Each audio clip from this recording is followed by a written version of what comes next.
Gələcəyi parlaq, gələcəkdə inkişaf edəcək uşaqlar iki qrupa bölünürlər.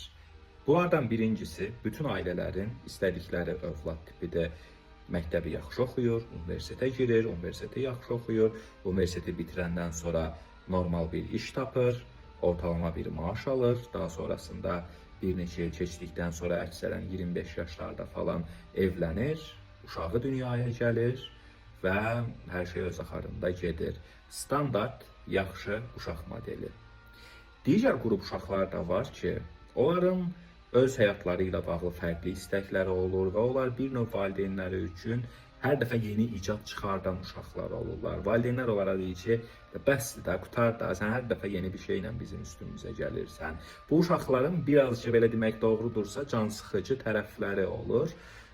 Çünki risk etməyə meyilli olurlar, seçdikləri yollar ənənəvi olmur. Ənənəvi olmadıkları üçün bəlkə daha çox əziyyət çəkirlər bu uşaqlar, daha çox uğursuzluqlara məruz qalırlar və s. İşin kritik nöqtəsi də burada başlayır.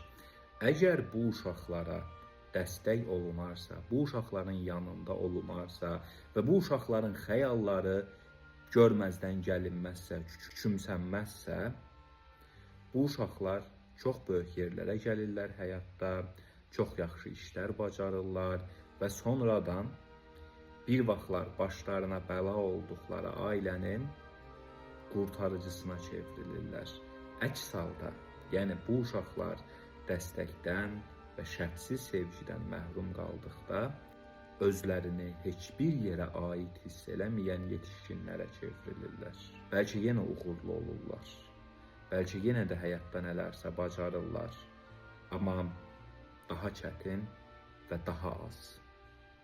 Üstəlik, uşaqlar daha həssas olduqları üçün, görünməyəni görə bildikləri üçün ömürlərini qırıq bir qəlblə yaşamağa davam edirlər. Ona görə də uşaqlarınızın xəyallarını görməzdən gəlməyə, onların xəyallarını bastırmağa, kiçiltməyə, əllərindən almağa çalışmayın. Onlarla razılaşmasaz belə, öz həyatlarına böyük ölçüdə zərər vermədikləri təqdirdə onları dəstəkləyin və hətta lazımdırsa səhv etmələrinə belə icazə olun. O uşaqların qarşısında aşmaları gərəkən növbəti əngəl siz olmayın.